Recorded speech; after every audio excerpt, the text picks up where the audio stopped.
Boom di ultracentenari tra i borghi sicani, considerati tra gli studiosi tra le zone blu.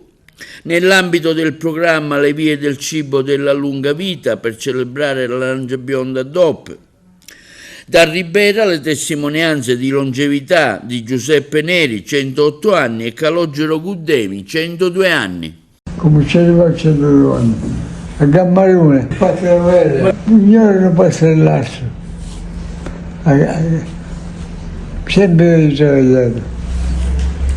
Buoni signori. No, ritrovato.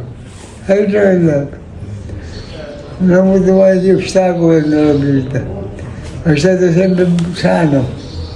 Non ho avuto mai che dire con la salute. Sempre stato al lavoro,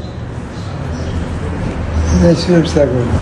Agricoltura, campagna, lavoro importante è la terra, per travagliare la terra.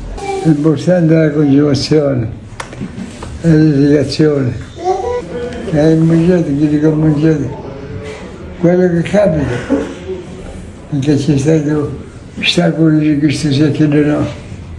Hai mangiato che dico belluto, diceva ortaggi, cavole, broccoli, terra di rigo, produce il rigo. 108 anni. Ma l'anno passato. Ma non hai visto sia del lavoro e sia di qua, non hai visto quanto lo cercano, ma come sono arrivati? Signore, mi ha dato, ma ho guardato da tutte parti del mondo.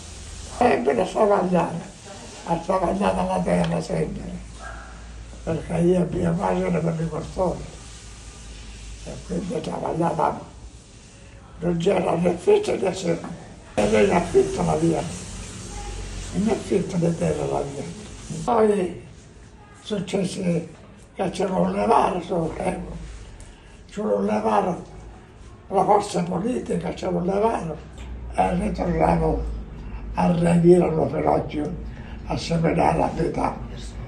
Mi fare bene matematica, faceva il resto, alle 10 a mezzo, tutte le mattine. Sempre camminava la peggio.